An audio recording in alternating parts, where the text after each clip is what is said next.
राघव एक बड़े शहर में रहता था। उसका जीवन साधारण था। वह हमेशा से रहस्यमयी कहानियों का शौकीन था और इसी रुचि के कारण वह एक खोजी पत्रकार बन गया। एक दिन उसे एक गांव की विचित्र घटनाओं पर आधारित रिपोर्टिंग के लिए भेजा गया, जो कई वर्षों से एक रहस्यमयी घटना के कारण चर्चाओं में था। वहां की खास बात यह थी कि गांव के कुछ लोग दावा करते थे कि उन्होंने एक सरकटी आत्मा को देखा है। जैसे ही राघव गांव पहुंचा, उसने महसूस किया कि गांव के लोगों के बीच अजीब सा डर और तनाव व्याप्त था। गांव के बाहर एक पुरानी हवेली थी, जहां कोई भी जाने की हिम्मत नहीं करता था। राघव का ध्यान उसी हवेली की तरफ आकर्षित हुआ। राघव ने गांव के बुजुर्गों से हवेली के बारे में जानने की कोशिश की, परंतु कोई भी उससे खुलकर बात करने को तैयार नहीं था। हालांकि उसे एक बूढ़े व्यक्ति बाबा मोहन से मिलने का मौका मिला, जिसने उसे हवेली की भयानक कहानी सुनाई। यह हवेली एक समय पर एक प्रसिद्ध तांत्रिक की थी, जिसका नाम तांत्रिक कालेश्वर था। कालेश्वर ने अमृता और अनंत शक्ति प्राप्त करने के लिए एक खतरनाक और घिनौनी तंत्र साधना की थी। इस साधना में उसने कई मासूमों की बलि दी थी, लेकिन उसकी एक साधना अधूरी रह गई थी। एक रात गांव के लोगों ने तांत्रिक का सिर कटा हुआ शव हवेली में पाया। उसी दिन से यह माना जाता है कि तांत्रिक की आत्मा अब भी उस हवेली में भटकती है और जो भी उस हवेली में जाता है वह कभी लौट कर नहीं आता। राघव ने यह कहानी सुनी और उसकी जिज्ञासा और भी बढ़ गई। वह जानना चाहता था कि आखिर तांत्रिक कालेश्वर का रहस्य क्या था। एक रात वह अकेले हवेली की ओर निकल पड़ा। जैसे ही वह हवेली के करीब पहुंचा, उसे एक अजीब सिहरन महसूस हुई। हवेली के अंदर प्रवेश करते ही उसे अंधेरे में कुछ हलचल महसूस हुई। अचानक उसे एक तेज चीख सुनाई दी और उसके सामने एक सर कटा व्यक्ति खड़ा था। यह दृश्य इतना भयावह था कि राघव के होश उड़ गए, लेकिन उसने हिम्मत नहीं हारी। वह समझ चुका था कि यह आत्मा उसे कुछ बताना चाहती है। उसने साहस जुटाकर आत्मा से संवाद करने की कोशिश की। आत्मा ने राघव को संकेतों के माध्यम से बताया कि उसका असली नाम विजय था और वह एक साधारण ग्रामीण था। तांत्रिक कालेश्वर ने उसकी हत्या की थी क्योंकि उसने तांत्रिक की घिनौनी तंत्र साधना का राज जान लिया था।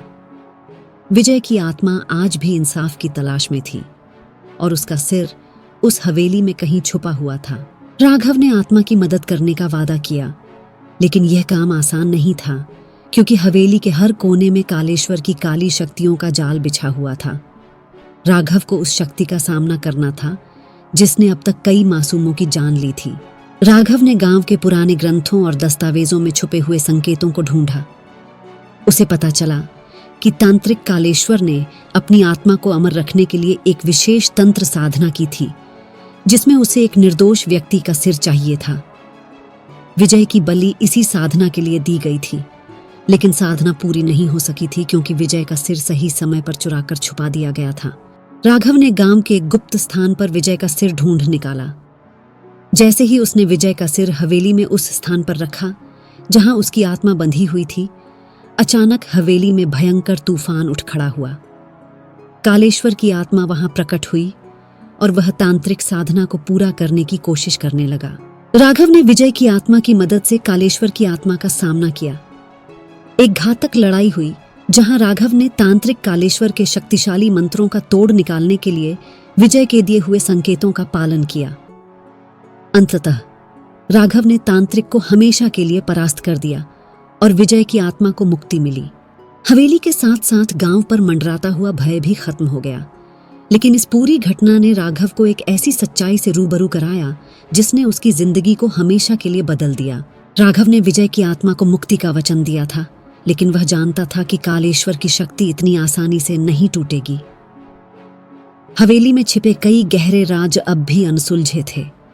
जैसे ही वह हवेली से बाहर निकला, उसे एहसास हुआ कि हवेली के कुछ हिस्से अब तक उसकी दृष्टि से ओझल थे, मानो कोई अदृश्य शक्ति उसे रोकने की कोशिश कर रही हो। गांव में लौटते ही राघव को अजीब घटनाओं का सामना करना पड़ा। रात में हवाओं में फुसफुसाहट सुनाई देती थी और गांव के कुछ लोग अचानक गायब होने लगे। ऐसा लग रहा था जैसे कालेश्वर की आत्मा अभी भी सक्रिय हो और उसका असली खेल अब भी बाकी हो। एक रात राघव को एक सपने में गांव के पुराने कुएं के पास छिपी एक रहस्यमयी किताब का संकेत मिला। यह किताब कालेश्वर की तंत्र साधना के रहस्यों को खोलने वाली चाबी थी। राघव ने तय किया कि वह इस किताब को ढूंढेगा, चाहे इसके लिए उसे अपनी जान भी जोखिम में डालनी पड़े। राघव ने गांव के गहरे और भयानक जंगलों के बीच छिपे उस पुराने कुएं की ओर कदम बढ़ाए, जहां कालेश्वर की तंत्र साधना से जुड़े रहस्य छिपे थे। कुएं के पास पहुंचकर उसे एक धातु का बंद ताला मिला, जिसे सिर्फ एक विशेष तंत्र मंत्र से खोला जा सकता था। उसे याद आया कि गांव के पंडित जी ने उसे कुछ दिन पहले एक प्राचीन मंत्र बताया था, जो ऐसे ताले खोलने में काम आता था। जैसे ही राघव ने मंत्र पढ़ा, कुएं का ताला धीरे धीरे खुलने लगा। उसने नीचे उतरकर देखा कि कुएं की गहराई में एक अजीब रोशनी चमक रही थी। राघव ने अपनी मशाल के साथ नीचे जाकर देखा तो वहां उसे एक पुरानी तंत्र की किताब मिली, जिस पर रक्त के धब्बे थे। जैसे ही उसने किताब उठाई, हवाओं में अजीब सी सरसराहट हुई और जमीन कांपने लगी। राघव समझ गया कि यह किताब बहुत ही शक्तिशाली है और इसे पाने के लिए कालेश्वर की आत्मा किसी भी हद तक जा सकती है। इस किताब में वह अंतिम मंत्र था, जिससे कालेश्वर की आत्मा को पूरी तरह से जागृत किया जा सकता था। लेकिन अगर यह मंत्र सही समय पर नहीं पढ़ा गया तो आत्मा अमर हो सकती थी।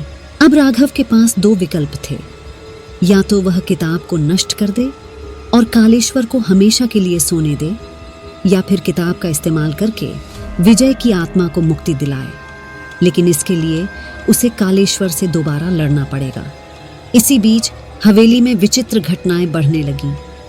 हवेली के हर कोने से चीखें आने लगीं और रात में एक साया गांव की गलियों में घूमता देखा गया। लोग डरे हुए थे, लेकिन राघव ने ठान लिया कि वह इस रहस्य को सुलझाकर ही मानेगा। राघव ने किताब के पन्नों को पलटते हुए देखा कि आखिरी साधना एक विशेष पूर्णिमा की रात को ही हो सकती थी, और वह रात नजदीक आ रही थी। किताब में लिखा था कि अगर उस रात सही विधि से आत्माओं का आह्वान किया जाए तो कालेश्वर की आत्मा को हमेशा के लिए कैद किया जा सकता है। पूर्णिमा की रात आ चुकी थी। राघव ने गांव के सबसे वीर लोगों को अपने साथ लिया और हवेली की ओर निकल पड़ा। हवेली के चारों ओर एक अजीब सन्नाटा था, मानो वह जगह अपने आखिरी समय का इंतजार कर रही हो। जैसे ही राघव ने हवेली में कदम रखा, हवाओं में भयानक चीखों का गुंजायमान हुआ। कालेश्वर की आत्मा पूरी तरह से जागृत हो चुकी थी और उसका प्रचंड रूप हवेली के हर कोने में फैल गया था। राघव ने किताब से आखिरी मंत्र पढ़ने की कोशिश की, लेकिन तभी हवेली के दरवाजे जोर से बंद हो गए। एक अंधकारमय साया, जो कालेश्वर की आत्मा था, अचानक राघव के सामने प्रकट हुआ।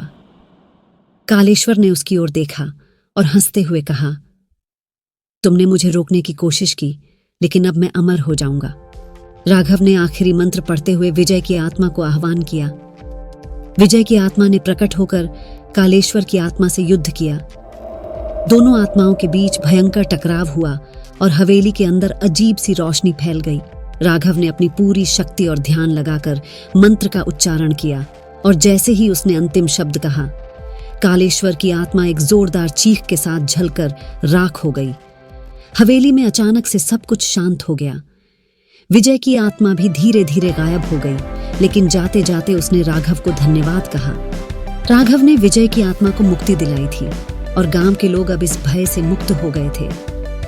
हवेली अब एक खाली खंडहर बन चुकी थी, लेकिन उसके अंदर की सारी बुराइयां हमेशा के लिए खत्म हो गई थीं।